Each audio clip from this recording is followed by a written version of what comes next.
Olá, estamos iniciando mais um Debate Papo Cast e hoje eu estou à mesa com uma mulher que é empresária, empreendedora, master coach e olha, se eu for falar o currículo dela aqui, é um podcast só para falar do currículo. Então, hoje eu estou aqui com a Priscila Figueiredo. Priscila, bem-vinda. Muito obrigada. Que honra. É uma alegria, viu, ter você aqui. Puxa, digo mesmo. E eu creio que nós teremos um papo gostoso. Eu sei que tem muitas pessoas que conhecem você aqui na cidade, né, na região, e conhecem, como eu falei, né?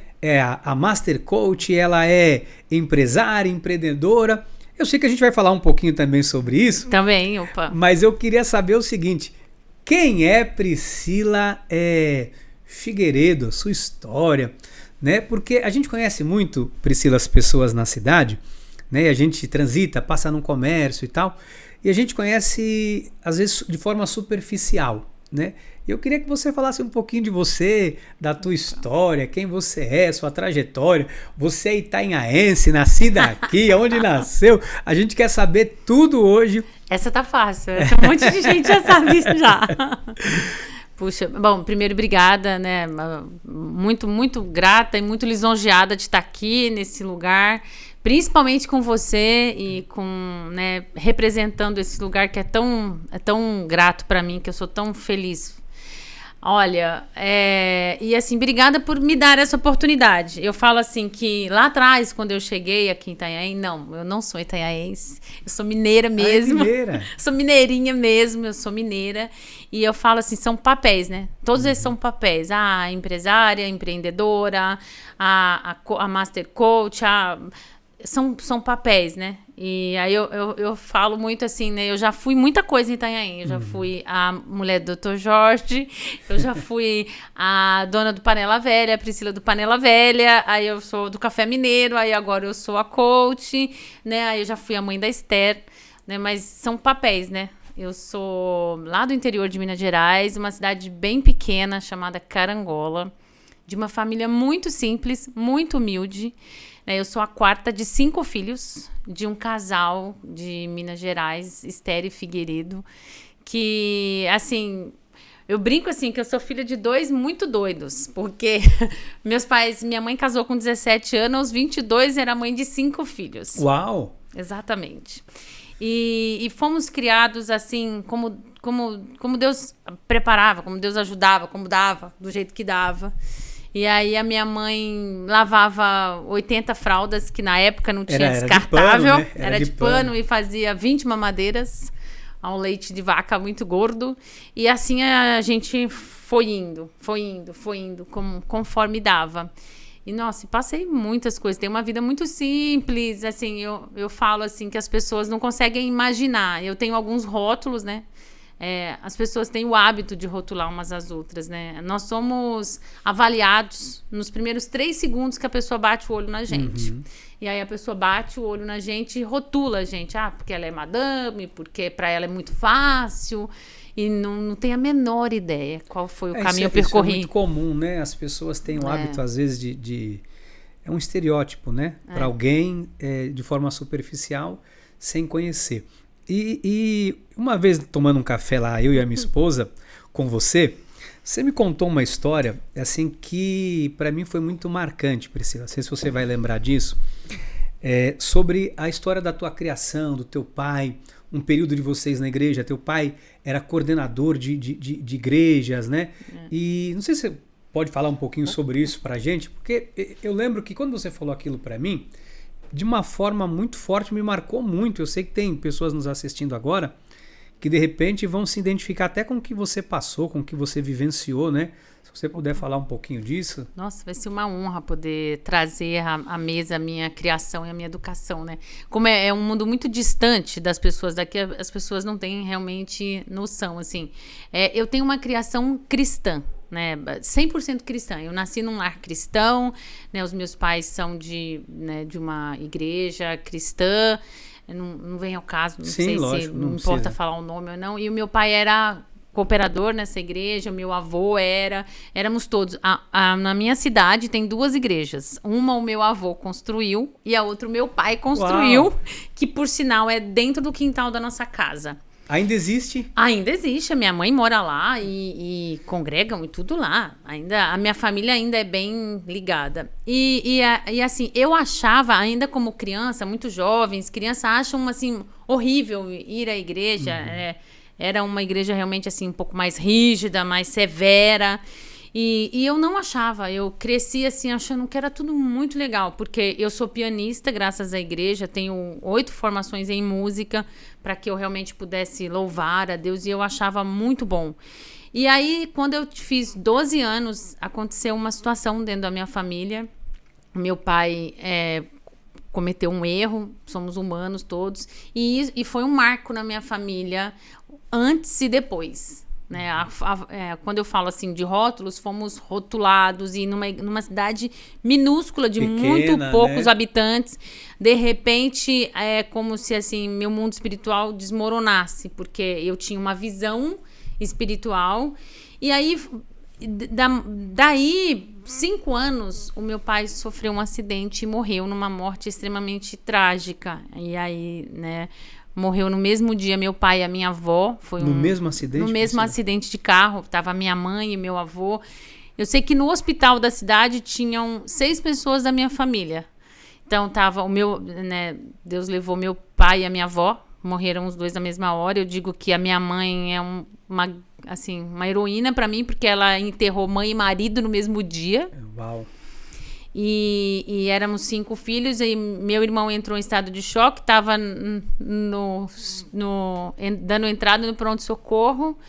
Ele não estava no carro. Não, foi emocional. Quando soube da notícia, porque assim, na hora que a gente soube, não se sabia quem tinha sobrevivido, porque estava minha mãe e meu avô também, estavam os 2 casais, meu avô e minha avó, meu pai e minha mãe. Então não se sabia quem é que tinha sobrevivido. E eu estava internada nesse hospital com uma pneumonia de base dupla de pulmão desde uma semana antes. Senhor. Então, subiram no andar onde eu estava internada e foram me acordar, tipo, levanta, a gente vai chamar o médico, você vai ser liberada. Até então, só se sabia da morte do meu pai, daí a pouco já veio a avó também, e o meu pai, o meu avô foi pra UTI meio que... Você tinha quantos anos, Priscila? 17. 17 anos. Foi 5 anos depois dessa situação do meu pai.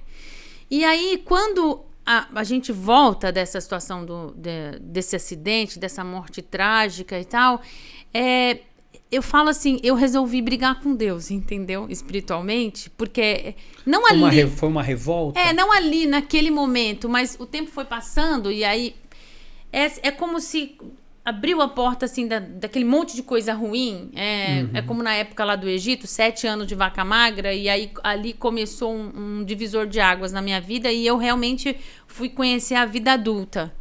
E é engraçado que assim, aí eu casei, com 19 anos eu casei com uma pessoa da igreja, tal, tudo, e vim embora de Minas Gerais para Santos. E quando eu me vi sozinha em Santos, imagina assim, uma pessoa extremamente caipira, que eu realmente era extremamente caipira, eu matava porco para comer, galinha, nós éramos assim, simples mesmo. Uma família assim, rural. Uma família assim, não era tão rural, a gente morava na cidade, mas a gente tinha um quintal muito grande e tinha esse hábito de criar porco ali no quintal para comer, a galinha, e a gente faltava aula para ser o dia da matança do porco, juntava a família inteira, essas coisas assim, bem interioranas. Típica, né? Típica, bem típica, assim. E aí o leite era o vô que trazia e tal, essas coisas. E aí daí, quando eu me vi em São Paulo, eu fazia 2 coisas. Meu pai tinha caminhão. E eu aprendi a dirigir num caminhão caixa seca. Ninguém sabe muito o que é isso, mas é assim, é um caminhão que você passa marcha no tempo. Não tem embreagem. Tem, mas Tem, mas não tem. Tem, mas não tem. Então, assim, a gente dirigia os caminhões do meu pai. Era uma vida, tipo assim, que você não... muito diferente do que as pessoas tá vendo, sabe? Meu irmão menor de idade já estava na estrada dirigindo. A minha mãe, quando precisava, ia para a estrada dirigir. Os meus irmãos, nós todos ali. E aqui era essa coisa assim. Havia um desenvolvimento já desde cedo, natural para... Isso, nossa, nós não tínhamos leveza nenhuma. Todo mundo fazia tudo. Eu cozinho desde os 8 anos de idade. Eu brinco que eu ganhei um bloco do meu pai enrolado numa lona para eu alcançar o fogão. E era, tipo, normal. E aí, quando eu cheguei em São Paulo, eu sabia fazer 2 coisas. Eu terminei o 2º grau, fiz na época magistério, que você fala, nossa, vai ser professor, alguma coisa. Eu já dava aula de piano na época, então achei que, tipo, fosse dar aula de piano a minha vida toda. E aí, daí, fiz magistério. E aí, quando eu cheguei em São Paulo, com 19 anos, eu só sabia dirigir, cozinhar e tocar piano. E nenhuma dessas 3 coisas me dava empregabilidade. Funcionou em São Paulo para você? Nenhuma delas foi funcional em São Paulo. E nesse período que você falou, você sai de lá, mas aí saiu bem. Nesse período você estava bem espiritualmente, com igreja, como que estava? É assim...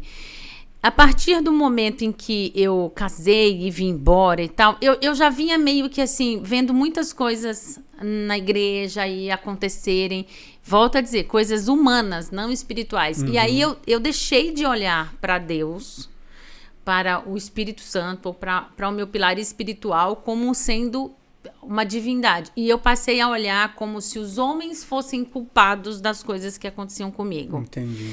E quando eu vim para São Paulo, que eu me deparei sozinha e sem ninguém, e recém-casada, e tudo dando errado, e que eu fui buscar na igreja, e aí você se depara com homens que não conhecem, assim como aconteceu em Itanhaém, não conhecem a sua história e começam a rotular. E aí eu digo que assim, aos 24 anos eu rompi totalmente com a igreja. E quando eu rompi com a igreja, que culminou na minha separação, né, não curei o meu luto. É muito importante falar disso. Luto, as pessoas precisam viver o luto, mas as pessoas precisam entender o luto, que ele precisa ter um fim. Você acha que você não viveu naquela época o luto? Não, então, eu vivi o meu luto e eu achava naquela época que eu tinha que cultuar o meu luto em homenagem ao meu pai. Foi uma coisa muito... E muitas pessoas fazem isso. Então, tipo assim, meu pai morreu no 19 de abril. Então eu falava assim, não, 19 de abril eu não posso rir. Eu não posso ir a uma festa nunca mais. É o pior dia da minha vida. Você achava que era uma forma de você manter, de certa forma, um sentimento, nutrir um sentimento de que assim, olha, eu tive uma perca tão grande que eu preciso sofrer para mostrar que eu perdi. É assim, eu cultuava o meu luto. Aí eu tenho que sofrer. Se eu não sofrer, eu não vou estar lembrando do meu pai. Entendi. Tipo assim. E é engraçado. Aí no aniversário, 19 de outubro, nossa, era aquele chororô. E eu chorava. Então, tipo assim, eu cultuava. E só que isso foi... Ele morreu, faltava um mês para eu fazer 18 anos. Eu ainda tinha 17. Aí foi 19, foi 20, foi 21. Então, tipo assim, eu ficava cultuando esse luto, essa tristeza. E aí, aquelas coisas, sabe, que a cicatriz já tá começando, você vai lá, arranca a casquinha do machucado. Você não se permite curar, não, né? vai lá, coloca a música pai, no Dia dos Pais, chora e fica cultuando isso. E eu tinha o hábito de pegar a foto dele, colocar do lado da cama e tudo.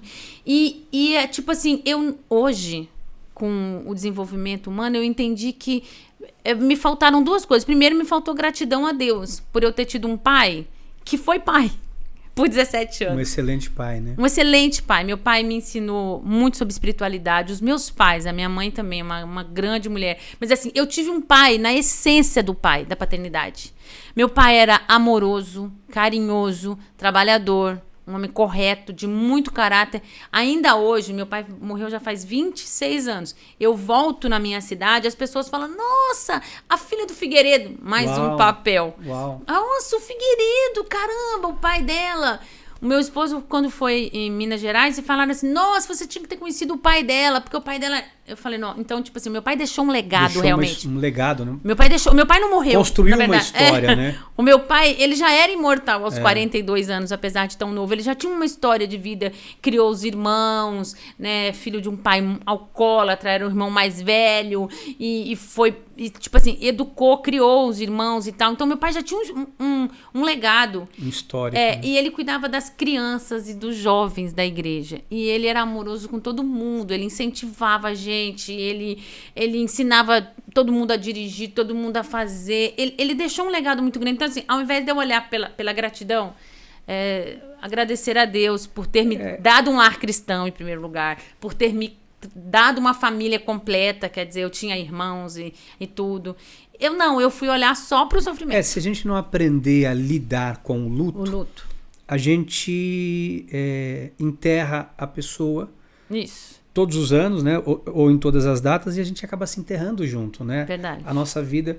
E, assim, é interessante falar sobre isso, porque, de repente, tem alguém agora assistindo a gente numa situação como essa, entender que, assim, quando nós perdemos alguém que nós amamos, não é que essa pessoa não vai fazer falta sempre. A gente vai ter uma lembrança, em alguns momentos até chorar, né? De saudades, mas lembrar exatamente como você está falando, né? Com esse sentimento de gratidão por aquilo que a pessoa construiu, pela história que ela construiu, né? Isso e assim, eu não conseguia entender que, tipo assim, eram diferentes as coisas. E quando eu fui, assim, os 24 anos, quando eu me separei realmente, tipo, a minha separação foi entendida pela igreja como realmente, assim, um pecado muito grande e tal, que eu rompi. Assim, aí eu cometi a minha maior falha espiritual, eu digo. Porque se nós entendermos que nós somos um ser espiritual habitando um corpo carnal por um período e que o espírito jamais morre, não estou dizendo que o espírito vai, né, não. Não, sim, o espírito eterno, né? é imortal, é imortal. A alma não morre. E que nós somos, na verdade, seres espirituais. Exato. E se a gente entende isso, a gente encara a morte como algo que realmente natural. É bom, né? É o retorno. Né? Algo natural. A dor inevitável, a saudade inevitável e tal. Mas assim, tudo que o meu pai ensinou, eu só olhava tipo pra dor da perda. Eu nem olhava muito pro que ele ensinou. E aí, daí, quando eu rompi e eu falo assim, que eu saí que nem um bicho desembestado, fazendo tudo que eu não tinha feito a vida inteira e achando que, tipo, tava ótimo. E é importante eu dizer isso. Eu aprendi lá atrás, na minha infância, na minha adolescência, a conhecer um Deus verdadeiro, que falava com a gente, que visitava a gente, que o Espírito Santo visitava a minha casa. Quando você vai aprender música, a definição de música, na teoria da música, é a arte de expressar os sentimentos através do som.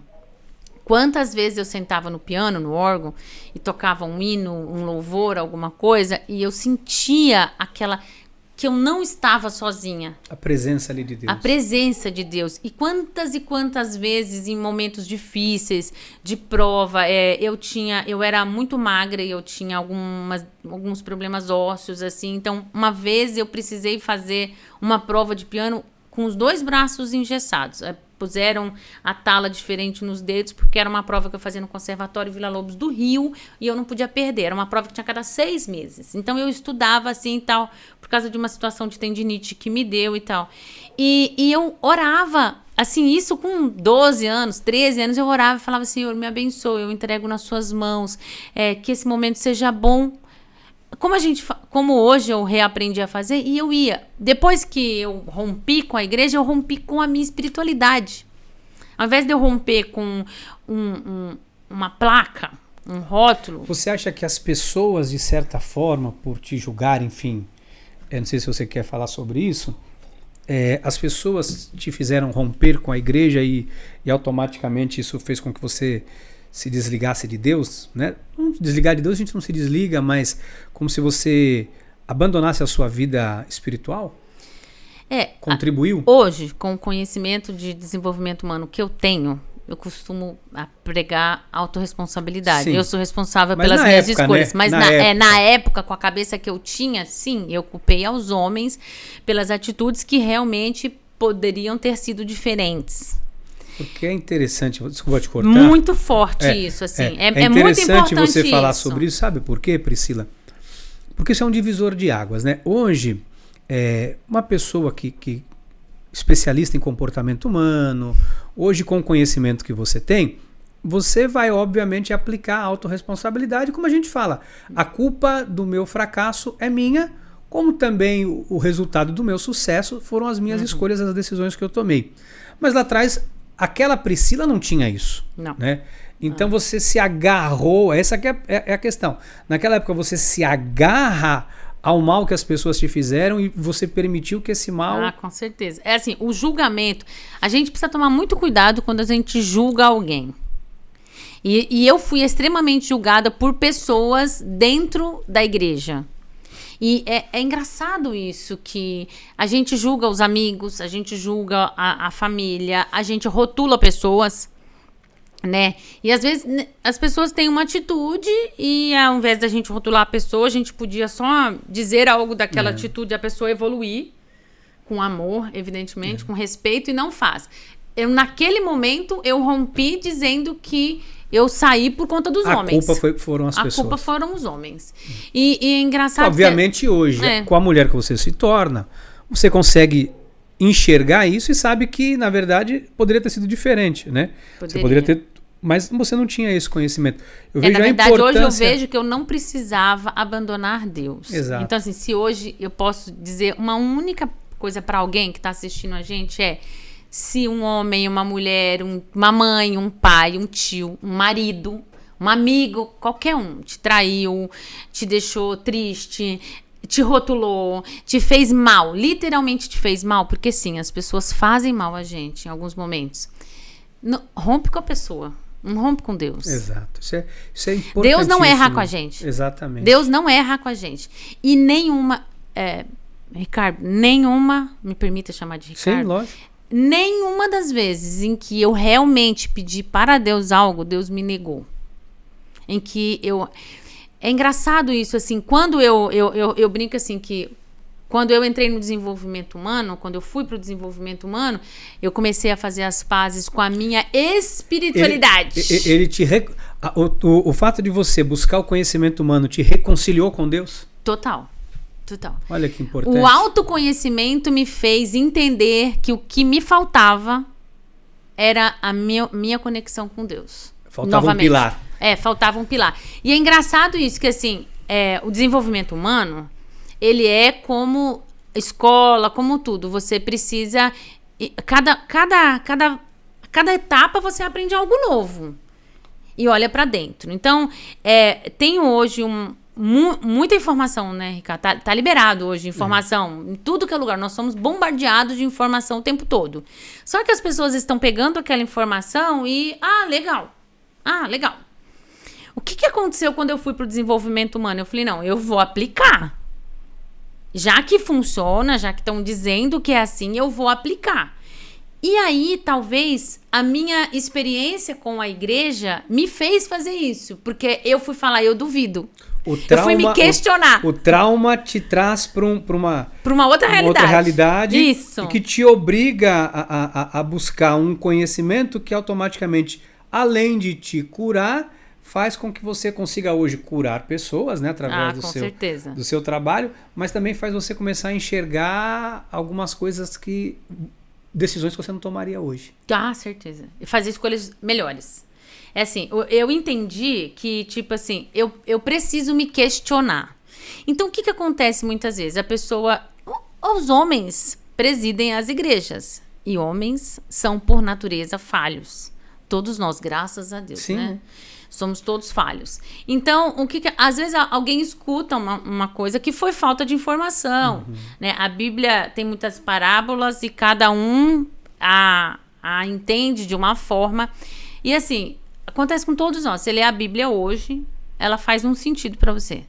Daqui um mês, você lê o mesmo capítulo. Outro, total. Outro. Não precisa nem ser um mês. Não, às vezes no dia seguinte. E depende de como você está naquele momento, emocionalmente, espiritualmente, né? E e tudo que aconteceu no dia para você faz um sentido. Então, de repente, Deus vai mandar uma palavra, alguém vai ministrar uma palavra, para mim vai cair para a parte financeira, para o outro para a saúde, para o outro para a educação, para cada um uma parte.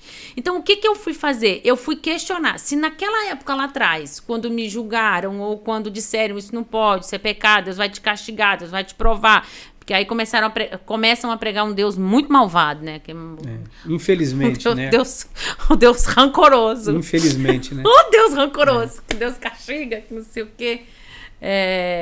Com todo respeito. A gente assim, acaba aprendendo isso dentro de casa, né? Mas se você fizer. Às vezes a criança, né? Antigamente era assim: olha, o papai do céu vai te castigar porque você fez. A gente vai sempre crescendo com a ideia com que Deus é mau e que Deus parece que ele está ali esperando uma falha sua para te punir. Exato. Quando a Bíblia mostra justamente um Deus misericordioso, um Deus de amor, que reconcilia, né? E aí eu falo assim, né? Hoje, com a minha consciência, eu falo assim, nossa, eu crucificava Jesus todos os dias. Olha. Eu ia lá e pregava um prego maior ainda lá na cruz. Eu crucificava ele todos os dias. Tudo que dava de errado na sua vida, você atribuía porque eu tô longe da espiritualidade, porque Deus tá fazendo isso pra me provar, que não sei o quê, porque e tal. E aí a gente tem que tomar muito cuidado com as, entre aspas, profecias que vão... Isso é terrível, né? Eu chamo de profetada. E aí não, porque se você não fizer isso, Deus não vai te abençoar. Se você não fizer isso, você vai pra cima de uma cama. E aí isso vira uma crença. E a pessoa acredita naquilo. E se você acredita... O que é a fé? A fé é a certeza, né?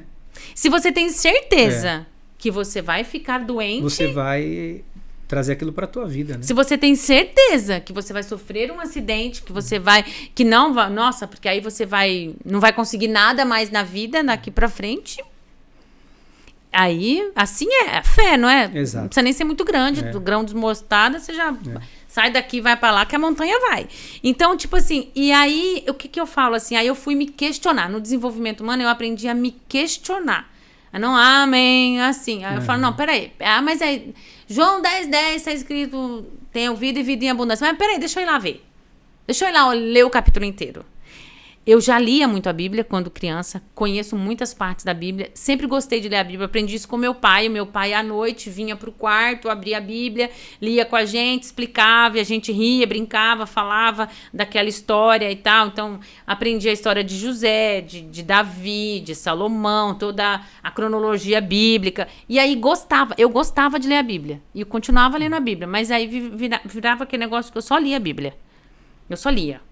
E aí, daí, quando eu comecei a entender, não, peraí, se o meu Deus é esse Deus tão misericordioso e tal, aí eu comecei a mudar minhas falas. Eu falava, eu sou filha de Deus, somente coisas extraordinárias podem acontecer comigo. Você mudou sua confissão. Eu mudei totalmente. Eu falo, não, Deus mandou o seu único filho. Eu sou mãe, você é pai. Não, quando o seu filho é o cordeiro... Você leva o seu filho para ser o cordeiro, é muito amor. Você entrega o seu melhor, né? Para uma humanidade. Eu falei assim, não, e assim... E aí quando você vai ler, né? Não, se você crer e for batizado, eu falo, opa, eu fui batizada. E eu creio de todo o meu coração em Deus, Jesus Cristo, no Espírito, na tríade, né? No Espírito Santo e tal. E por que não ser salvo? Você falou uma coisa assim tão interessante dos rótulos e o que... Hoje eu vejo muitas pessoas afastadas de Deus por conta de outras pessoas, por conta da igreja. O ser humano, de certa forma, a gente busca, às vezes, em Deus, também como um mecanismo para nos abençoar. Então, algumas pessoas buscam sempre em Deus assim, eu vou para a igreja porque eu quero receber a minha bênção, eu vou para a igreja, e quando na verdade o que a gente precisa vir à igreja, a bênção é consequência de uma vida com Deus, de uma vida de trabalho, de uma vida a qual você aplica os princípios que você aprende na igreja e, por consequência, né, Priscila, a gente vai alcançar os nossos objetivos. Eu penso dessa forma e acredito dessa maneira. E você falando aqui, eu estava pensando o seguinte, a tua busca, quando você vai buscar esse conhecimento, essa estrutura emocional, esse pilar emocional, quando você vai fazer essa busca, isso te aproxima de Deus? Porque assim, eu vejo algumas pessoas que às vezes vão para o lado de treinamento, de comportamento humano, e algumas pessoas acabam fazendo o oposto. Estão na igreja, e aí ao invés de buscar esse conhecimento para agregar na vida, elas acabam achando que esse conhecimento é o que elas precisam e elas acabam fazem um caminho oposto. Eu percebo que você falando aqui é que você busca esse desenvolvimento humano, e o desenvolvimento humano, é isso que eu estou entendendo? Com certeza. E ele te traz de novo para o prumo e te coloca diante de um... Com certeza. É isso? É assim, ó, a minha vida ficou extremamente desestruturada. Assim, muito desestruturada. E assim, emocionalmente falando, eu era um emaranhado de fio desencapado, emocionalmente falando.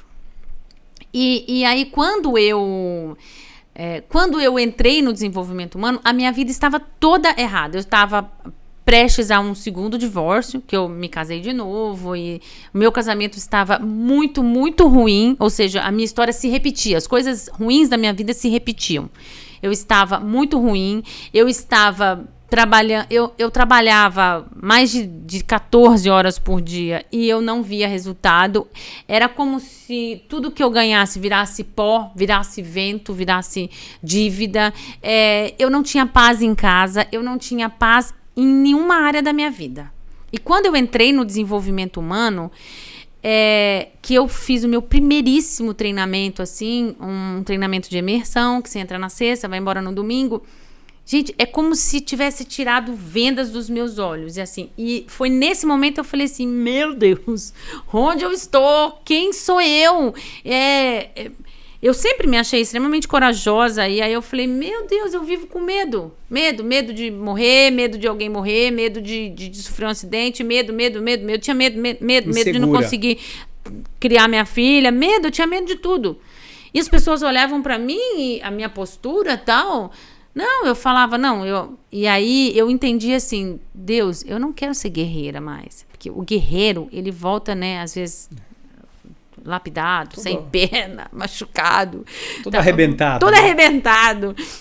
E aí ganhou uma medalha. Não, falei, não, Senhor, eu quero ser vencedora. O vencedor, ele levanta o caneco, celebra e tem uma história para contar. Eu falei, não, Senhor, eu não quero mais ser guerreira, eu quero ser vencedora. E as pessoas atribuíam, porque você sai, deixa a tua família. Havia na Priscila, pessoa, ser humano, uma cobrança. Nossa, extrema. Pessoal, de vencer, de dar conta. Cobrança, julgamentos. Porque de repente você tá sozinha, você é sozinha, não tem ninguém. Você é sozinha, né? Vem para São Paulo, relacionamento, casa, separa.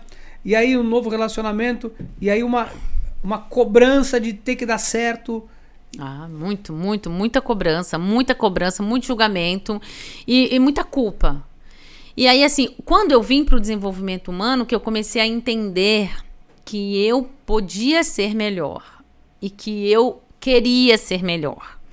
E aí, é um negócio que eu falo muito. Aí você tem que decidir qual tipo de vida você quer.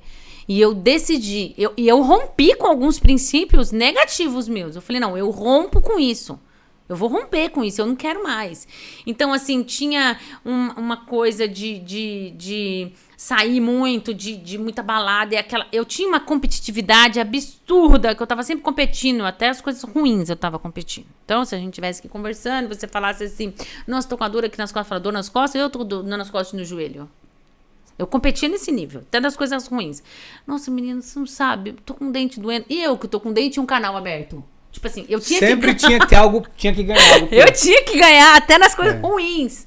Eu tava o tempo todo competindo. E isso me dava um cansaço físico e mental absurdo. Esgotamento, né? Porque você leva isso para dentro de casa, pro relacionamento, porque dentro do casamento você começa a não mais ter um parceiro, mas alguém que você toda hora tá disputando. Um opositor. Disputando, né? Para saber quem que vai, cada um puxando para um lado e aí o casal só perde. E às vezes assim, aí perguntava assim, mas peraí, por que mesmo que eu tô querendo fazer isso aqui? Porque fulano fez e eu tenho que fazer melhor. Por que mesmo que eu tenho que trabalhar 14, 15 horas? Porque fulano trabalhava 13. Por que mesmo que eu tenho que manter essas coisas que me incomodam? Porque eu dou conta do recado. Porque eu sou forte.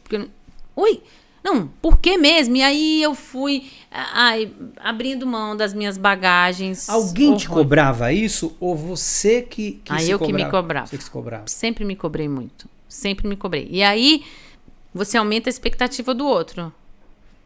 Não, a Priscila dá conta. Não, joga pra Priscila que a Priscila faz. Porque a gente acaba... eu costumo dizer, Priscila, que nós somos aquilo que nós demonstramos, né? Sim. Então, o tempo todo, quando você está comunicando, eu falo assim, o que você comunica, né? Quando você comunica que você dá conta, as pessoas vão te atribuir aquele papel de que você dá conta. Sim. Então, é muito importante para as pessoas entenderem isso, né? Que, às vezes, a nossa forma de comunicação, porque a pessoa quer, às vezes a mulher, né? Ela quer ser cuidada, ela quer alguém que cuide dela, que valorize ela, que ame ela, que coloque ela no colo, que faça um cafuné, que leve ela para passear, só que ela comunica que ela é independente, que ela é forte, que ela dá conta, que ela não precisa de ninguém, e aí ela não recebe o que ela quer, ela se frustra por não receber, perfeito, porque ela está comunicando errado, né? Perfeito. Não, e isso em tudo, com patrão, com funcionário, com tudo. Eu vou contar uma história que aconteceu dentro disso, depois, assim, de alguns treinamentos, eu tinha uma reclamação constante. Eu reclamava constantemente: o meu marido não me ajuda em nada. O meu marido não me ajuda em nada. A culpa era dele. Meu marido não me ajuda em nada. E eu trabalho, eu tenho 2 empresas, eu tenho isso, eu tenho a minha filha, daí meu marido não me ajuda em nada. E quando nós começamos a fazer treinamentos, a gente decidiu fazer tudo juntos. Nós começamos esse é o caminho, né? Sentamos, falamos, então tá. Foi uma imersão juntos. O Jorge foi primeiro do que eu no treinamento. E quando o Jorge já voltou bem diferente do treinamento. E assim, nós estávamos assim, vamos esperar passar a virada do ano para separar. Vamos esperar Natal e Ano Novo para separar. E ele entrou dentro de um salão de treinamento no dia 13 de dezembro, e eu fui em janeiro, logo em seguida. E quando o Jorge voltou outra pessoa, assim, muito diferente. E aí eu falei, vamos ver o que é isso. E quando eu fui, eu entendi um pouco do que era. Daí pra frente, a gente tomou uma decisão. Volto a falar, decisão. Eu decidi que eu ia mudar a minha vida. Eu decidi que eu não queria mais aquele tipo de coisa. E quando você decide, você tem que agir. Exato. Não adianta você só decidir. Então, assim, eu decidi que era hora de curar o luto, parar de chorar pelo meu pai e agradecer. Até aí você ainda tinha... Até aí eu ainda chorava muito, ainda cultuava muito. Música pai, no Dia dos Pais, o dia inteiro, do Fábio Júnior, chorando e tal. E até aí, nossa, pra eu sair num 19 de outubro ou num 19 de abril, que era aniversário de morte, de vida, era difícil. Uma coisa que hoje eu falo, meu pai, nossa, pra que isso tudo? E aí, não que não tenha sido sofrido, não é isso, mas tipo, né, não precisava. E aí, aí eu decidi que eu ia mudar algumas coisas, decidimos juntos e fomos juntos. E aí, a gente faz, todo domingo a gente estava no treinamento. Acho tão importante isso, a decisão, do casal caminhar juntos, né? Sim. Porque às vezes é tão difícil quando um vai, o outro não vai, porque aí há um desequilíbrio às vezes dentro do, né? Eu vejo isso na igreja, ou em qualquer questão, até no esporte, né? Eu fiz esporte muito tempo, jogava tênis e eu ia sozinho. E às vezes minha esposa, não posso ir, porque ela não jogava. E quando a gente foi jogar beach tênis e ela veio, foi uma alegria muito grande para mim, porque nós começamos a fazer tudo juntos, né? Acho que isso é tão importante. Não, e é transformador. Até para quem tá de fora olhando, que não tem muita intimidade, olha para vocês e se inspira, né? E vê algo. Verdade. Aconteceu muito isso comigo e com o Jorge, porque assim, quando você decide casar, eu falo assim, quando você faz toma uma decisão, você abre mão de muitas outras. E isso é foco. É foco. Steve Jobs dizia assim, foco é você falar não para um monte de ótima oportunidade. Para poder pelo que você escolheu. Né? Para você focar em uma. E aí eu falo assim, quando eu escolhi o Jorge me escolheu, a gente falou não para um monte de outras oportunidades. Exatamente. Um monte de outras opções. De outras pessoas, de outros tudos, né? Outros tudo. Outro tipo de relacionamento, outros tudo. E aí, ou você foca realmente nesse relacionamento e faz uma imersão nesse relacionamento, ou você não vai ter esse nem nenhum outro. Legal. Perfeito. E aí, assim, a gente decidiu fazer juntos, e mais do que isso, existe uma coisa, isso que você falou assim, e aí, assim, existe hoje o ser humano super ocupado, né? Os super ocupados. Não porque eu não tenho tempo, não porque eu não posso, não porque pra mim não dá. Que é a maior desculpa, né? Os super ocupados, entendeu? E aí, daí, não, vai você. Não, aí existe aqueles monte de coisas na entrelinhas de relacionamento que eu não ligo. Me quer bem, se não quiser amém, é nada. Aí passa por uma separação, morre na separação, quase. Que é a comunicação. Tá comunicando errado. Tá comunicando errado. Não comunica, porque assim, eu acho hoje uma pena quando alguém age dessa forma, demonstrando que parece que o outro não é importante ou que eu consigo viver sem o outro. Eu acho que isso é tão ruim pro relacionamento. Se eu decidir escolher, se você decidiu é importante estar com alguém, mim. você é importante para mim. Com certeza. Como eu digo, eu não vivo sem a minha esposa. E como ela também diz, eu não vivo sem ela. E a gente não tem problema em dizer isso. Eu não tenho também, não vivo sem o Jorge. Porque a gente sabe que, assim, Jorge não vive sem mim, tá? E nem a minha esposa vive sem mim, né? Não. Jorge ela não jamais. vive, ela não aguenta. Jamais. Não, Jorge não aguenta, não acha nada na geladeira. Como é que vai fazer? Oxe, tá doido? Brincadeira. Mas é importante isso, porque aconteceu justamente isso. Todo domingo, nós íamos para o treinamento, acordávamos cedo, íamos para Santos. A primeira empresa que a gente foi de treinamento era em Santos.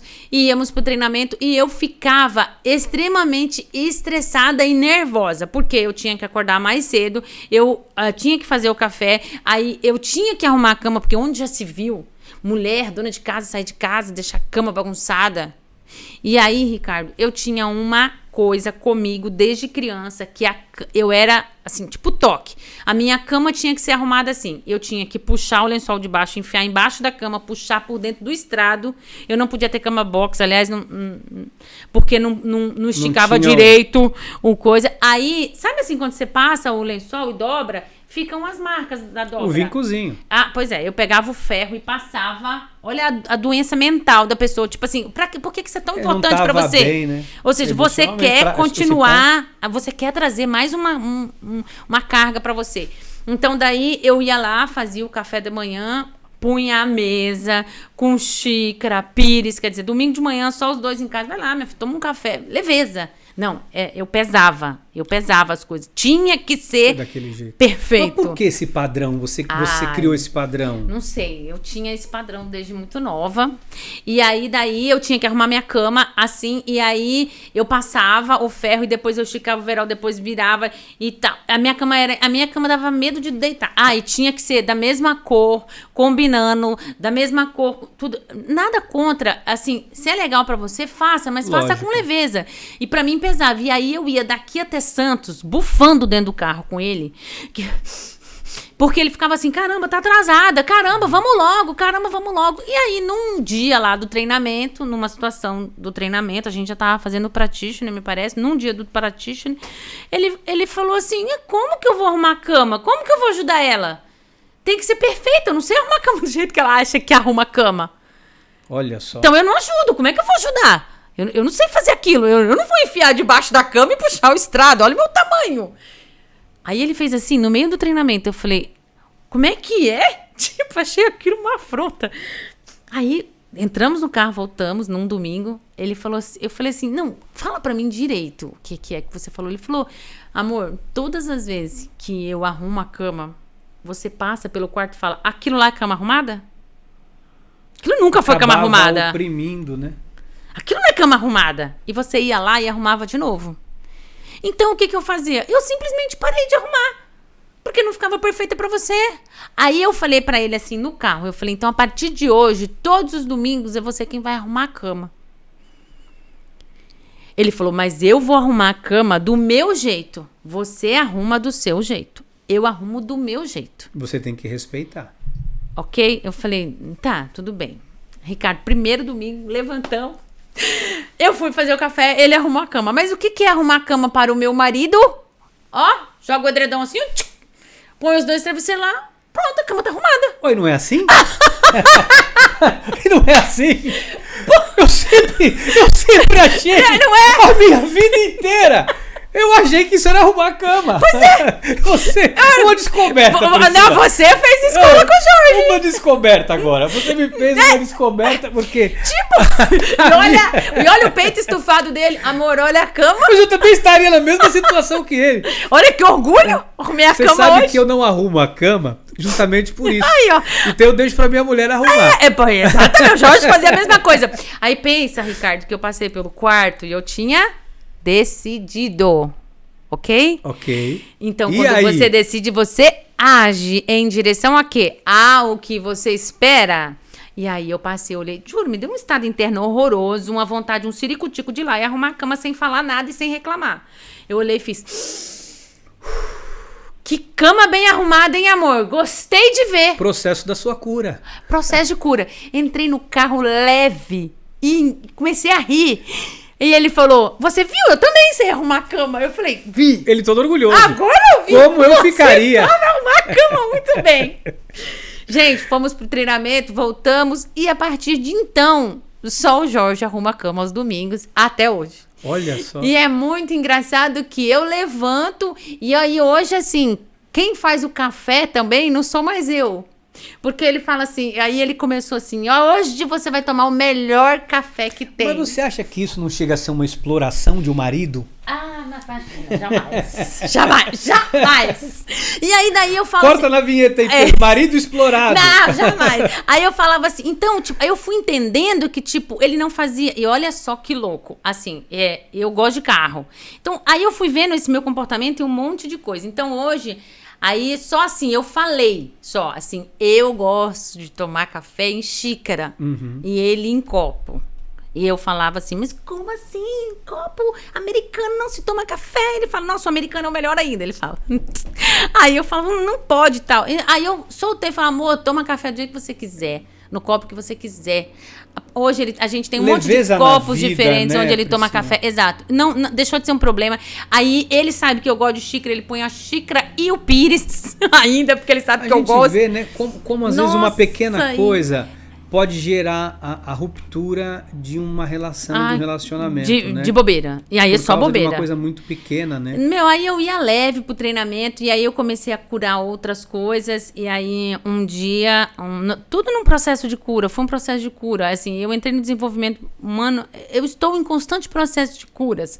E aí daí eu falei assim, eu falei pra ele assim, nossa, você não cuida de mim, eu queria tanto ser cuidada, você não cuida de mim.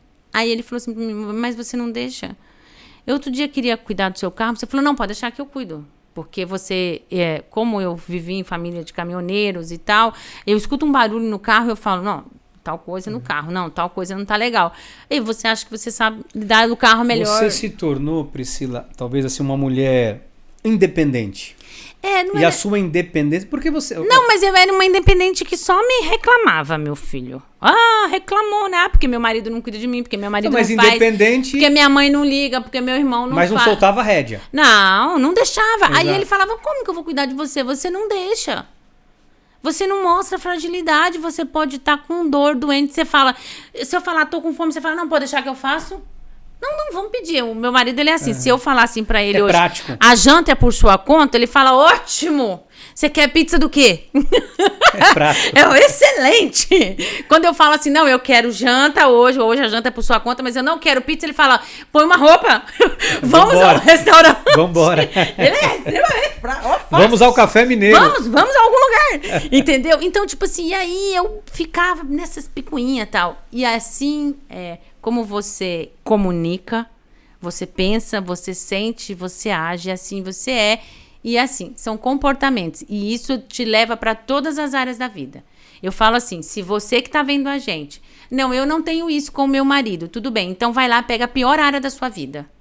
E olha quais os comportamentos que você tem. Você vai ver que você faz isso em tudo. Nos relacionamentos, em tudo. E você vai espelhando, né? Um espelhamento. É hábito, é comportamental. E aí você vai fazendo. Aí eu fui abrindo mão de comportamentos que não tinham muito sentido, que não fazia muito sentido. Você se agarrava a coisas que para você talvez não fosse nem tão importante, mas era pela necessidade talvez de ganhar aquela batalha. Sim. Ou eu tô certo. Porque eu vejo que tem pessoas hoje que estão num pé de guerra para provar que estão certos. Às vezes não está mais nem se preocupado com aquilo, se é bom ou se é ruim. Mas tá se arrebentando porque quer provar que está certo. Tem muitas pessoas que fazem isso, né? Eu fazia muito isso. Você quer provar que tá certo, você quer ter razão. Você não quer ter paz, você quer ter razão. E aí, assim, quando eu fui abrir, assim, por isso que eu falo que foi uma tirada de vendas do desenvolvimento humano. E aí eu fui meio que saindo do meio desse emaranhado. E aí eu senti um vazio. Porque no dia a dia eu ficava enchendo... Ocupava o seu tempo. Eu ficava enchendo a minha coisa dessas coisas ridículas, picuinhas, bobeirinhas e tal, e excessos, para eu não... Por causa de um vazio que eu tinha. E aí, quando eu me deparei com esse vazio, eu falei, que vazio é esse? E aí, eu fui ver, assim, o que me deixava tão feliz do 0 aos 12 anos? Putz. Você resgatou a tua vida espiritual. E aí, eu falei assim, nossa... E é engraçado que, assim, em alguns treinamentos, você escuta muito, assim, o universo... tal, e joga pro universo, e isso me incomodava na hora, assim, sabe, me dava aquele tremor por dentro. E aí uma vez eu falei assim pro Jorge, eu tenho tanto medo de estar colocando esse universo no lugar de Deus. E aí ele falou, mas peraí, Deus e o universo não é a mesma coisa? Aí me deu assim, meio que, não sei. E aí eu fui entender, assim, na verdade eu estava colocando algo, não importa o nome, no lugar de Deus, porque... continuava com aquilo, não, mas havia um vazio que precisava ser preenchido. Não, mas pra aquele rótulo lá eu não volto mais. Eu, não, peraí, eu não tenho que voltar pra rótulo nenhum. E aí eu decidi que espiritualidade era um pilar importante pra mim e que eu ia tratá-lo. Aí mudou totalmente a minha vida. Porque daí eu voltei a orar, eu voltei a falar com Deus, eu voltei a conversar com Deus. A sua relação foi restaurada. Aí eu comecei a restaurar o meu relacionamento com Deus. E aí, assim como restaurei com a minha filha... Antes de restaurar meu relacionamento com Deus, eu restaurei meu relacionamento com a minha filha. Eu era uma mãe mandona, inquisitiva, brava, e a menina não podia escolher nada. Tipo assim, que roupa que você vai? Vai com essa porque eu tô mandando. Nesse nível? Nesse nível. Vai com essa porque eu tô mandando. Eu vou aqui, eu vou lá. Vai anda logo, anda rápido, sai. E você, de certa forma, oprimia e não percebia. Nossa, coitada. Ninguém sofre mais com as nossas limitações do que as pessoas que amamos. As que estão mais próximas da gente, as que mais amamos são as que mais sofrem. Porque são as que a gente mais cobra, porque a gente coloca uma expectativa além da nossa, né? A gente quer que o filho seja melhor do que nós somos. Mas a gente quer jogar nossas frustrações neles. Em cima deles. Eu não faz que nem eu, não vai que nem eu. E vai o seu caminho. E Priscila, em tudo isso... Aí... fui restaurar relacionamentos. Não, mas antes disso, aí o aspecto profissional, porque você falou, você teve o Panela Velha, né, que foi um restaurante da cidade. Foi a minha maior faculdade. Aprendeu muito ali. Minha maior faculdade. Depois você abriu hoje o Café Mineiro, né? Isso. Priscila é mineira, por isso Café Mineiro. Cafezinho, mineirinho. Diga-se de passagem que tem a melhor torta... De frango? Não, de frango não. Banoffee. Banoffee. A torta não é Banoffee. A de frango é boa. Mas a Banoffee é melhor. Mas é que a Banoffee é docinha, é uma delícia, né? E como era nesse inteirinho, você como... eu não era dona de nada ainda, assim. Você sabe que eu nesse período você não tinha nada? Não, na verdade, eu sempre fui muito empreendedora, desde muito jovem, muito nova. E eu sabia, era o que eu queria desde muito nova. Mas o que acontece? Em um momento em São Paulo, que eu tive que me virar, eu aprendi a vender. E aí, tudo vai culminar no mesmo lugar. Tudo é relacionamento. Eu me relacionava mal comigo mesma, eu me relacionava mal com a minha imagem espiritual, eu me relacionava mal com a morte do meu pai, e eu comecei a... Com o que eu me relacionava bem? Eu era muito boa em comunicação, que eu aprendi dentro da igreja. Graças à igreja, hoje eu falo em público. Eu subo num palco e pego um microfone, porque eu recitava com 5 anos de idade, com 4 anos de idade, eu decorava o recitativo. Já era um ambiente para você. Eu orava. Hoje é dia da fulana orar. Vamos orar as crianças. Isso me ensinou muito, muito. Aí eu fui me reconciliar. Tá vendo como foi bom pra mim? Sim. Como tinha coisa boa, sim. Como eu aprendi, sim. Mais uma vez o luto. Você olha só pro ruim, não olha pro bom. E aí, daí, a minha casa vivia cheia de gente. Tinha tocata na minha casa quase que todo dia. Os irmãos viviam na minha casa. A minha casa era passagem na Rio Bahia. Então, o pessoal da igreja que vinha de São Paulo para suprir a necessidade no Nordeste, que era muito grande do povo de Deus e de todo o povo brasileiro, passava pela minha casa. Era rota. Então, a minha casa, a gente tinha a nossa casa e de frente uma casa dormitório. Uau! E a gente fazia comida para 20, 30, 40 pessoas. Então, a gente servia pessoas. Eu sempre servia pessoas. E eu amava isso. E a gente fazia tocata, sentava 2, 3 no mesmo teclado, no mesmo órgão. Tinha o órgão. Na minha casa tinha 7 instrumentos musicais. Então, esse ambiente era... esse ambiente era maravilhoso. E aí, daí eu falei, eu vou fazer o quê? Eu vou vender alguma coisa, vou começar a trabalhar com isso. Comecei a trabalhar numa empresa que me deu a oportunidade de atender clientes. E aí eu aprendi a vender, né? Eu gosto de falar isso assim, que eu aprendi a vender com meu cunhado, que é meu cunhado até hoje, na empresa do meu cunhado e da minha irmã. E aí eu comecei a vender. E isso foi um trampolim para eu entrar numa multinacional. E aí eu vou falar para você que assim, eu já atuava como coach, não sabia, porque um dia, numa situação muito difícil da minha vida, meu marido desempregado, eu tinha 23 dias que a minha filha tinha nascido, eu, assim, passando uma necessidade, eu já passei necessidade mesmo, assim, de não saber o que ia pôr na mesa no dia seguinte. Assim, eu ganhava R$800 e meu marido estava desempregado. E só o condomínio de onde eu morava em São Bernardo era R$600. Então, assim, e eu fiquei grávida nessa situação, assim, tudo muito difícil. E aí, daí, um dia, uns amigos nossos, numa virada de ano, falou assim, vocês vão com a gente para uma chácara, a gente vai pegar vocês, vamos parar no trabalho de um amigo nosso e de lá a gente vai. Tá bom. Quando eu parei nesse trabalho, era na Berrine, em São Paulo, num prédio muito bonito na Berrine, e eu olhei para todos os lados. Eu trabalhei ali. Então, saí de dentro do carro, abri os braços, olhei para o céu e falei assim, eu ainda vou trabalhar numa multinacional aqui. Senhor, me dê a graça de realizar esse sonho. Que ano foi, Priscila? 99 para 2000. Eu fiz isso. Essa época que eu tava lá. Então, eu fiz isso na Berrine, 99 para 2000. Muito bem, fui. 14 dias depois descobri que estava grávida.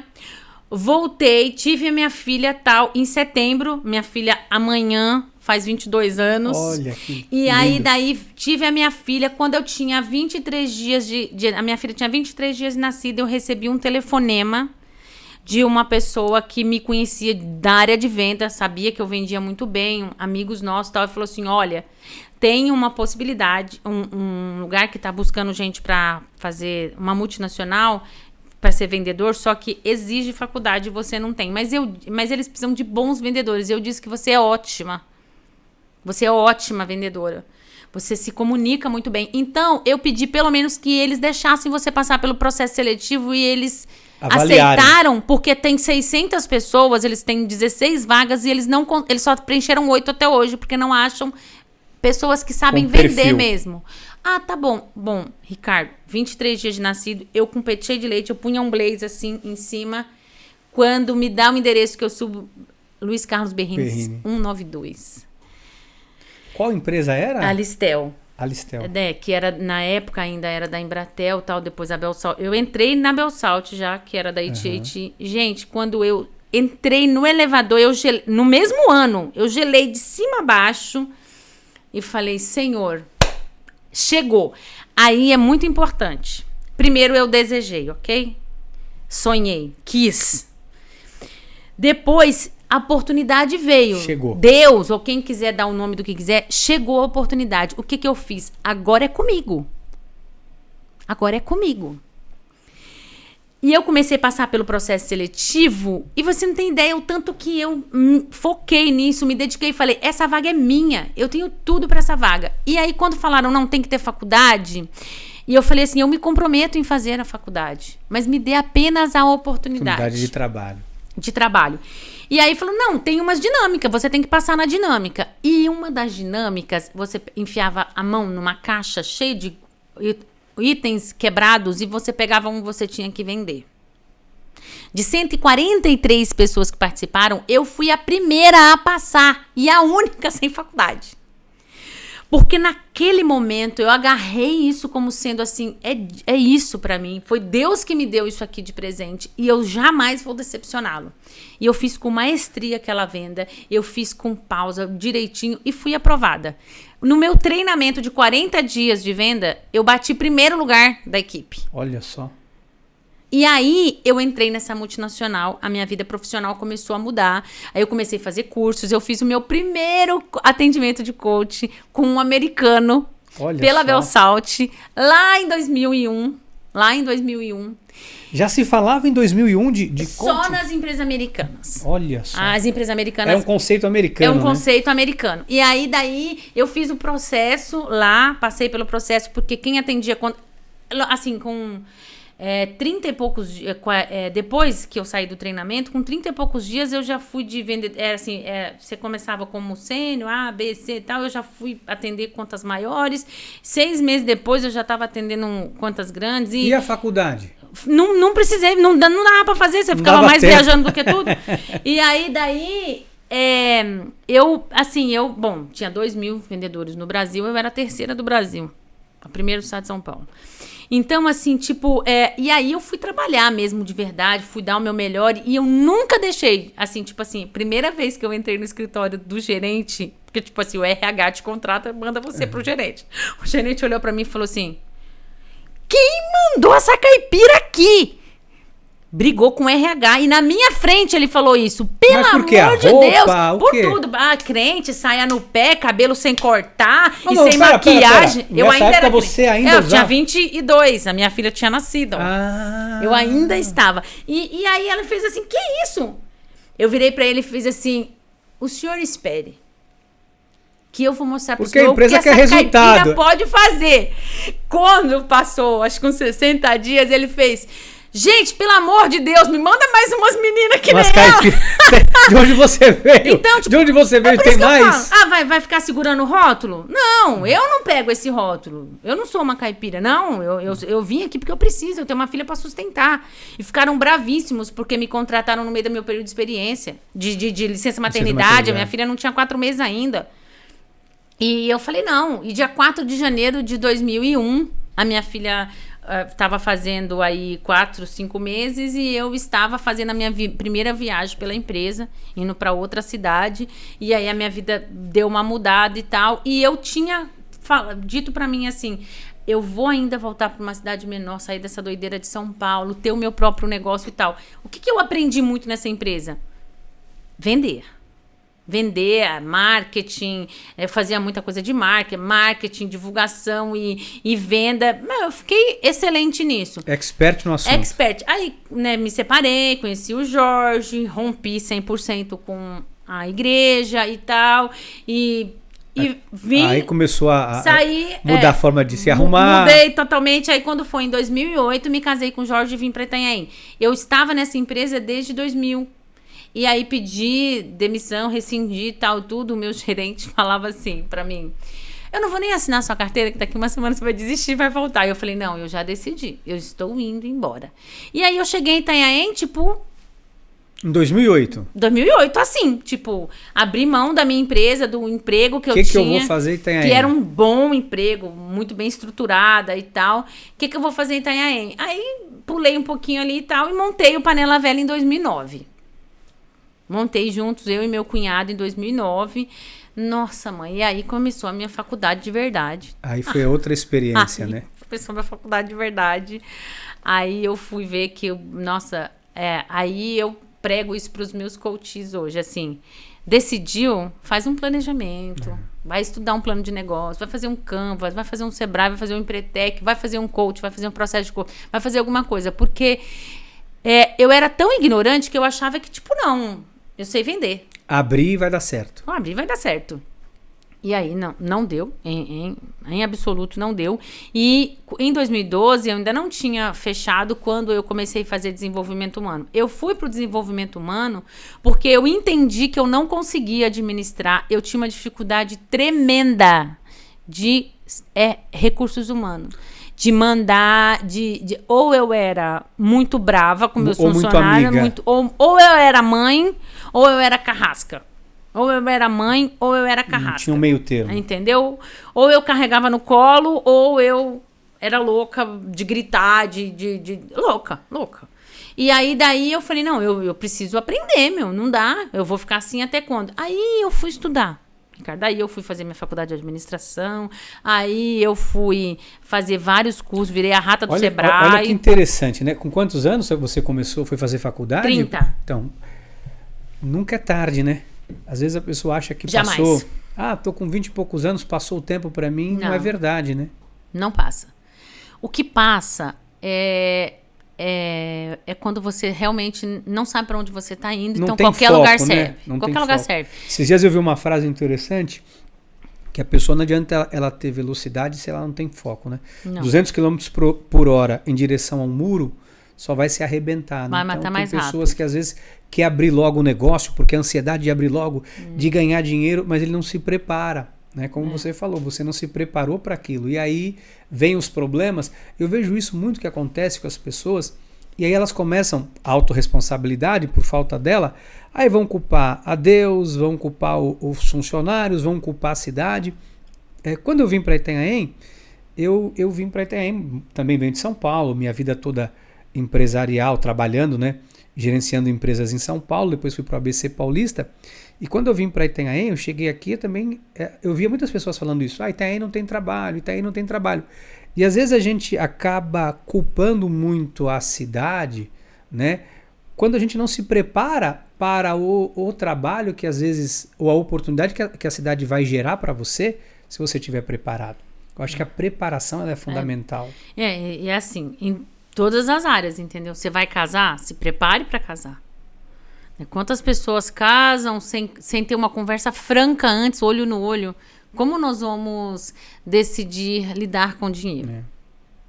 Como a gente vai lidar... São conversas difíceis que as pessoas não têm. Né? E na verdade elas só se tornam difíceis justamente porque você não tem. Porque não ter falado, né? Como que a gente vai lidar com o dinheiro? Vai ser a minha conta, a sua conta, a nossa conta, o meu dinheiro, o seu dinheiro, o nosso dinheiro. E o seu como que tá hoje? É o seu ou é o nosso? Não. Lá em casa não tem essa não, é bem nosso, assim. Mas a gente tem algumas divisões bem pontuais. Porque quando eu casei, essa frase foi falada no cartório para mim. O que é seu a partir de hoje é dela, e o que é dela continua sendo dela. E é assim até hoje. Tudo que é meu é dela, tudo que é dela é dela. Não, lá em casa não é bem assim não, viu? Não? Não, é assim, eu falo assim que... se você decidir que, por exemplo, assim, eu tenho uma empresa e o Jorge é procurador-geral do município. O Jorge trabalha uma coisa nada a ver. E aí, assim, hoje as pessoas, assim, dentro do café, o Jorge não sabe, tipo, nada que acontece, porque não quer, não se interessa, não gosta e tal. E eu, por sua vez, também do trabalho dele, não sei, é da área de direito, diferente do meu e tal e tudo. Mas a gente tem, assim, muita liberdade de falar sobre isso, de o que é isso. Eu tô com uma dificuldade no café, eu falo, puxa, Jorge, tô precisando de ajuda, né? Quando foi para finalizar, olha, eu preciso de um norte, alguma coisa, a gente se ajuda, mas isso é um acordo. Eu falo assim, acordo, né, combinado não é caro nem barato. É algo natural dentro do casamento quando ele está bem estruturado. Né? Exato. E aí daí você aí você não se prepara para casar. Aí você entra para o mercado de trabalho. Aí você não se prepara para o mercado de trabalho. E assim, não é verdade que Itanhaém não tem como se preparar. Você não precisa mais. Com a internet, com o Google, o YouTube e tudo mais que tem aí hoje de graça, sabe você uma coisa, não precisa Priscila, mais. Que eu ouço muito aqui, Itanhaém, aí você poderia, não sei se você pode me dar essa resposta como tendo empresa, comércio na cidade, as pessoas falam muito assim, essa frase que eu ouço muito. O atendimento em Itanhaém é muito ruim, e os funcionários de lojas e tal são muito despreparados. Eu ouço muito isso. E eu me recordo numa gestão que na época, salvo engano não, foi na época que foi presidente da Associação Comercial, o Marcelo Zanirato. Ah, tá. Eu lembro que ele trouxe muito para cá Sebrae, alguns cursos e tal, um empenho, né, para que naquela época, eu estou falando dele porque é o que eu lembro na época, para que houvesse uma qualificação profissional melhor para o munícipe, para que ele possa, né, ter um emprego e atender. Agora... Não dá coro. Eu sou diretora na Associação Comercial hoje. Ou é cultural? É cultural, as pessoas não... hoje, a Associação Comercial de Itanhaém tem uma parceria enorme com o Sebrae. Tem cursos e treinamentos quase que toda semana e não dá coro. A gente tem que ligar para os diretores, para um amigo. Gente, manda alguém. Para trazer as pessoas. Porque não vai ninguém. Eu muitas e muitas vezes quis dar treinamentos aqui em Itanhaém e as pessoas, não vou não, para mim não dá e tal. Sábado não, não dá. Então, assim, existe um problema que as pessoas não sabem o que é empregabilidade. Empregabilidade é como que o que você está fazendo hoje... se amanhã ou depois você não tiver a renda que você tem, você ganhar algo igual ou melhor do que você está fazendo. O que você está se preparando para fazer. Então, eu vou pegar meu exemplo. Bom, eu era bom em uma área e péssima em todas as outras para empreendedorismo. Eu tinha todo o talento de empreendedor. É só olhar para mim e falar, empreendedora nata.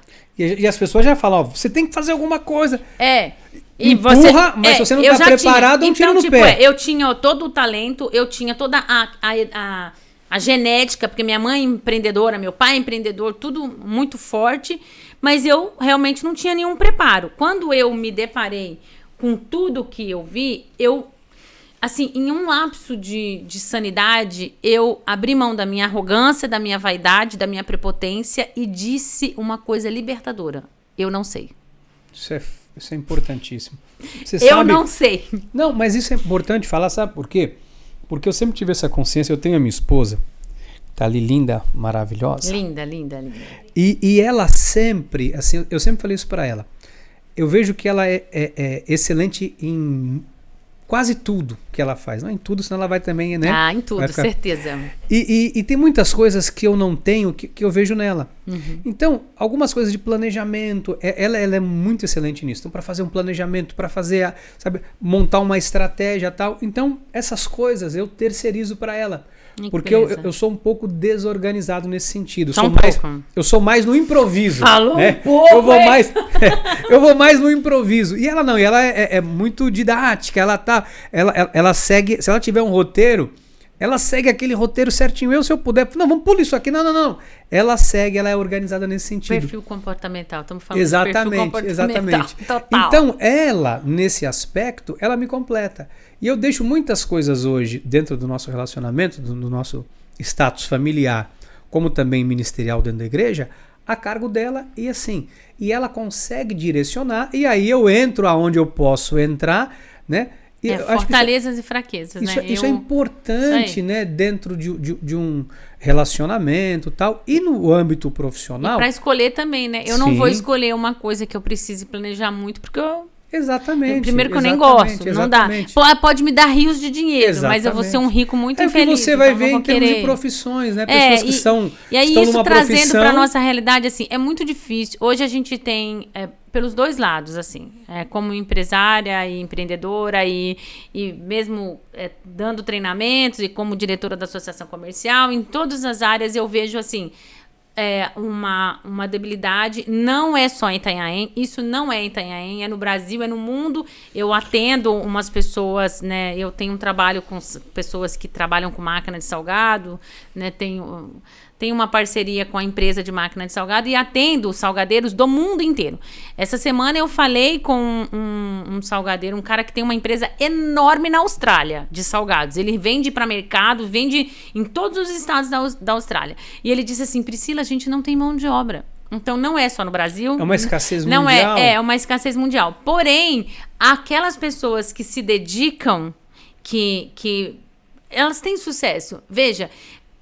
primeiro, o que é sucesso pra você? Então, tipo assim, a minha vida é fácil, Ricardo? Jamais. Mas é possível que eu tenha sucesso. Para isso, eu tenho que acordar cedo, eu tenho que trabalhar, eu tenho que dar o meu melhor, eu tenho que cuidar dos clientes, eu tenho que cuidar dos funcionários, eu tenho que cuidar da casa, eu tenho que fazer um monte de coisa e eu tenho que encontrar mecanismos para facilitar a minha vida. Então, eu sempre falo assim, por exemplo, no Coach Business, eu falo assim, gente, quais são as ferramentas que você tem que você pode usar? Será que você está usando Excel? Ah, eu não sei. Porque você não sabe, é porque vai aprender. Nunca buscou, né? É aquela velha máxima. Eu não tenho tempo. O tempo, na verdade, é uma questão de planilha, Deus me livre, eu tenho medo. Deus me livre, bicho papão, planilha. Eu falo, não, mas sem planilha não adianta. Não gosto de planilha? Pô, hoje tem sisteminhas baratíssimos de 15, 16 reais de mensalidade que você pode fazer todo o seu planejamento financeiro. A internet fornece tudo, a internet fornece. Né? Então, hoje, o que está acontecendo? Aí a pessoa vai lá, não é bom. Eu tenho vergonha demais. Vai se desenvolver para perder a vergonha. As pessoas não aprendem. Tudo comunica. A gente começou falando de comunicação. A roupa da pessoa comunica. Você acha que a empresa, você como empresária, você busca fazer esse investimento com os seus funcionários? Busco bastante. Eu sou muito abençoada por Deus com pessoas. Assim, primeiro que eu tenho uma equipe maravilhosa. Até mandar um beijo para as meninas lá, ó. Meninas aí do Café Mineiro e meninos, que eu tenho meninos também. Eu tenho uma equipe fantástica. Eu tenho pessoas dedicadas, eu tenho pessoas amorosas, eu tenho pessoas simpáticas, eu tenho pessoas trabalhadoras. Eu não tenho problema de falta. Tudo que todo mundo fala, que tem um monte de Itanhaém. É porque você fechou um time, uma equipe que já está com você há algum tempo. E assim, é uma via de duas mãos. Eu valorizo eles e quando precisa, eu tenho muitos defeitos como empresária, mas assim, eu busco ao máximo e assim, eu reconheço quando eu erro, falo, olha, me perdoa, eu não fiz direito. Assim, eu falo assim, eu curo relacionamentos, eu curo pessoas, não seria nem muito congruente a minha equipe, né? Eu falho, eu tenho erros, claro, cometo erros inúmeros e tal, mas assim, eu busco sempre reconhecê-los e incentivá-los a melhorar. Isso é tão importante. Eu me lembro incentivá-los a melhorar. Eu me lembro, foi até recentemente, eu estava tomando um café lá, e eu lembro que estava eu e minha esposa, como sempre, onde eu estou com ela, e aí, principalmente tomando café, que ela não me deixa tomar um café sozinho. Tá certo. E aí eu lembro que eu falei com você, se você vai lembrar disso, eu falei, Priscila, eu notei, porque eu também sou muito sincero assim com as coisas, né? Franco, né? Eu notei uma diferença. Você falou, tá gostoso? Eu notei uma diferença no salgado. Eu me lembro que você falou, olha, você foi muito franca, falou, olha, eu mudei, porque aumentou muito o valor, eu mudei o produto, mas assim, todo mundo começou a reclamar, não deu certo, tal. Eu voltei agora, só que eu tenho uma leva que tá sendo... Desculpa, inclusive. Tá sendo consumida, tal. Eu achei isso muito legal, porque talvez qualquer outra pessoa, isso que a autorresponsabilidade nos traz, é dizer assim, olha, eu tentei e vi que não deu certo e estou voltando para que, embora seja mais caro, a margem de lucro menor, eu vou ter que aumentar o valor, mas eu sei que os meus clientes exigem esse padrão de qualidade que eu sempre tive e tal. É importante, assim, você não pode ficar parado. Né? É ético, você tentou, como empresária, uma solução, você percebe que a solução não foi a adequada. Não foi eficiente. E aí você volta atrás. Então eu acho isso tão nobre, tão interessante. Porque se você for, né? assim, quando eu falo assim que os piores momentos da minha vida foram os momentos em que eu fui mais arrogante e egônica e vaidosa. Radical. Porque assim, quando eu falo, que eu falei assim, eu não sei, eu não consigo. As pessoas têm muita dificuldade de enxergar isso. Não, eu não consigo. Mas assim, veja, não é falar eu não consigo nunca. E acabou. Não, e o que eu posso fazer para conseguir, né? Eu falo assim, o cérebro mais inteligente, as pessoas de maior sucesso são os maiores questionadores. Por isso eu curei a minha vida espiritual, porque eu fui questionar. Exato. Eu fui questionar, mas peraí, foi o homem ou foi Deus que falou isso para mim? Foi o homem que fez ou foi Deus que fez? Está na Bíblia mesmo? Em que pé? De que forma? Peraí, deixa eu ver o contexto. Deixa eu entender isso. Né? E deixa eu ouvir Deus aqui, ao pé do meu ouvido. Porque, né, Deus está dentro da gente. Deus não está fora da gente. Deus está dentro da gente. Deus soprou na gente o sopro divino. E quando eu estou exalando o sopro divino. Então deixa eu usar o meu Deus aqui, dentro de mim. E me conectar com ele e ver realmente qual é a direção que ele vai me dar. E isso é assim também com pessoas. Deixa eu me conectar com o Ricardo. que é que o Ricardo pode me ensinar? Né? Ricardo tá me ensinando aqui. Não, porque todos nós aprendemos, né? Eu acho que assim, eu tenho uma frase que eu acredito muito nela, que assim, o conhecimento, isso é meu, eu levo isso há muitos anos na minha vida. O conhecimento, ele não é medido, ele é compartilhado, né? Porque a gente quando senta numa mesa como essa, senão não vira sabedoria. Não é uma mesa de vaidade, né? Onde a gente vai medir o teu conhecimento com o meu ou de qualquer outra pessoa. Eu acho isso muito ruim quando as pessoas se assentam numa mesa ou numa mesa ou em qualquer outro lugar na vida, né? Para tentar medir quem tem razão, quem conhece mais, quem é mais sábio. Eu acho isso de uma pobreza, de uma miséria emocional, mental, espiritual muito grande. Então, todas as vezes que eu me conecto com as pessoas, a minha conexão é para aprender aquilo que você tem para me ensinar. Sim. Isso é tão maravilhoso, né? E a gente tá aqui nessa mesa agora, eu não sei quanto tempo a gente já tá aqui. 1h25. Nossa! Meu Deus! Jura? 1h20 já? Gente, acho que tá na hora de parar, hein, gente? Eu falei que eu falava muito. A gente para agora para começar depois uma outra. Depois tem muito assunto aqui, vai precisar ter muito, Mas assim, é muito importante isso. É aprender e se conectar. E conectar com a essência. Agora, você já foi hoje, Priscila, assim, quando a gente começou a nossa conversa 1 hora atrás, você falou assim, às vezes tem um estereótipo, as pessoas julgam a esposa do Dr. Jorge, Você sofre isso hoje? Sofre de alguma forma? A gente só sofre quando isso a gente dá importância. Não. Assim, eu ainda tenho isso. Isso ainda acontece? Acontece muito. Porque as pessoas não conhecem às vezes a história, né? Acontece muito. É o café do Dr. Jorge. Não, que é do Dr. Jorge, tal. Acontece muito, tal. Existem pessoas que... A Priscila tá lá porque não tem o que fazer, ele põe ela lá. Existem um monte de pessoas que falam, imagina, que nada e tal. E um monte. Mas aí que falam, só vai aquele monte de gente lá por causa disso, ou de A, de B, da posição que ela ocupa e tal. Falando aqui abertamente, o pessoal da prefeitura, o prefeito da prefeitura. Isso aí. Então, infelizmente, muito. Eu percebo que isso na cidade pequena tem muito isso. Né? Mas assim, você tem que dar a oportunidade da pessoa conhecer. E isso eu fiz com maestria, assim. Eu dou a oportunidade da pessoa chegar, da pessoa perguntar. Eu tenho essa vertente que você disse. Se a pessoa perguntar, eu vou dizer e tal. Eu dou oportunidade, por exemplo, para os funcionários se expressarem e para eu poder também conhecer quem é quem e tal. Eu dou essa oportunidade. Justamente porque as pessoas só viam a Priscila...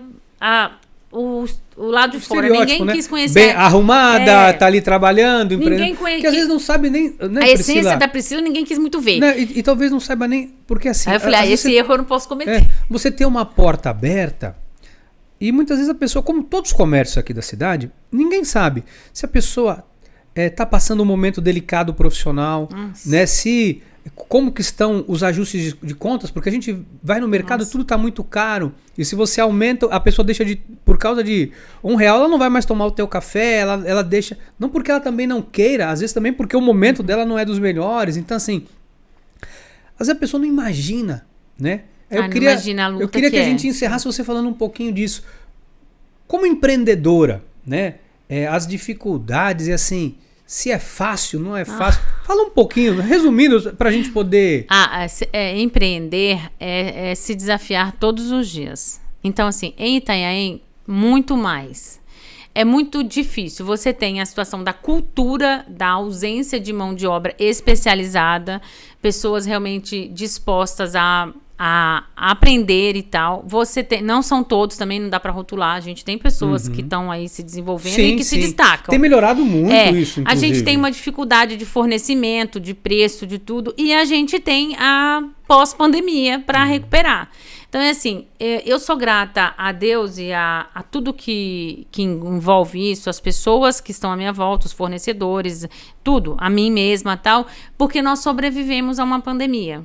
É verdade. Mas sobrevivemos com muitos senãos. Sequelas, né? Com muitas sequelas. Então, assim, hoje a gente tem uma dificuldade administrativa, de gestão e financeira que é muito grande, muito grande. E assim, é que eu digo assim, desistir no meu caso não é uma opção. Talvez eu faça, eu encerrei o Panela Velha, mas aí eu tô com café, mas aí eu tava com uma cozinha industrial, mas aí agora eu tenho a fábrica de salgado. Hoje você fabrica, né? Fabrico, eu tenho uma fábrica. E eu vejo que alguns mercados aqui da cidade já recebem o seu produto, né? Eu revendo. Acho que até aqui, compram, né? Outro dia o pessoal tem comprado aqui para nossa lanchonete. E a gente tem algumas lanchonetes, né? O Beach Tênis lá revende, os nossos salgados, a lanchonete daqui, algumas escolas revendem, algumas lanchonetes mesmo revendem. O supermercado prático, as 8 lojas, tem o nosso produto vendendo, tanto ele já pronto para consumir na hora, quanto congelado para levar para casa. A gente tem já hoje uma vertente aí de atacado, de fabricação muito grande.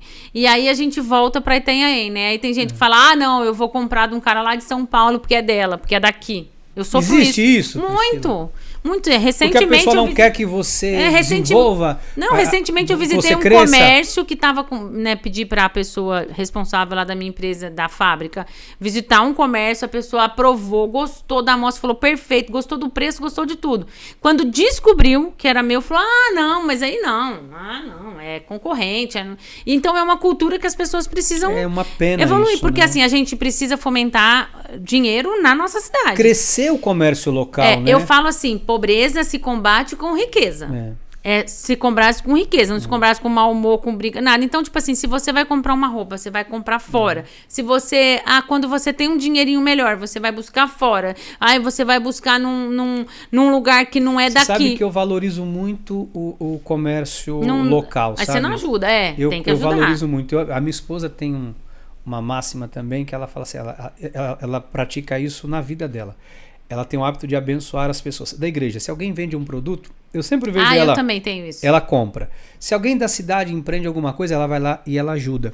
Ela compra. E a gente tem isso, porque eu acho tão importante divulga, a gente fomentar, né? Na pandemia, quantas vezes vocês divulgaram as minhas tortas e tal. E eu falo muito isso também. Se você tem um bom relacionamento interpessoal, né, com as pessoas e tal, se você tem um network muito bem feito, o empresário ele tem que ter. Todas as pessoas têm que ter network. Primeiro, para isso aqui, ó, é um network que fez isso aqui com a gente. Esse bate-papo aqui é, nossa, muito grata. Então, assim, não é fácil, mas é possível você vencer em Itanhaém. É possível você crescer, é possível você ampliar. É possível cidade no meio de uma... que tem potencial e nos dá oportunidade, né? E tem muita gente querendo investir em Itanhaém e não sabe nem como. É verdade. Tem muita gente. Tem sim. Então, assim, tem como crescer. Agora, você vai ter que arregaçar as mangas e agir na direção certa, na velocidade certa, né? Falar, né? Parafraseando Paulo Vieira, tem poder quem age. Você tem que agir, você tem que decidir, você tem que se planejar, se programar e você tem que força e coragem e determinação. E fé em Deus. Fé em Deus, pra mim, é... E aí vai. Vai. Nossa, obrigada. Isso aí, 1 hora. Gente, passou rápido demais. Passou rápido. Tem tanta coisa mais pra falar. Não, a Priscila tem muito pra falar, porque ela não falou nem a metade do que ela... Já sabem que eu sou do interior, que eu perdi o pai cedo, que, né... já sabem aí um pouco. Pelo menos agora o pessoal vai olhar pra você um pouco diferente. Já sabe até que o Jorge sabe arrumar cama. Então. Olha que beleza. Eu achei, eu sempre achei que eu também sabia. Sabia. Até que você frustrou minha expectativa. Não. Hoje é ótima forma de arrumar a cama. Porque se eu arrumar só desse jeito, você vê como a gratidão é uma coisa tão impressionante. Que se eu arrumar apenas desse jeito, minha esposa seria a mulher mais grata do mundo se eu fizesse isso. Meio assim, não, Jorge arruma. Os domingos. Se eu fizesse assim.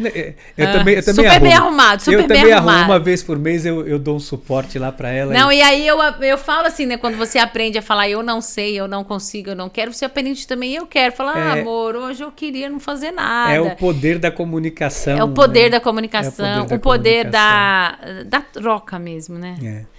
Que delícia. Puxa, obrigada. Eu que agradeço. Que Deus nos abençoe muito. Olha, quem tá aí do outro lado, né? Que se conectou com a gente, vai lá nas nossas redes sociais, né? Chama a gente, Priscila Figueiredo lá. Ó, tá aí assistindo, fez sentido para alguém, para um amigo, né?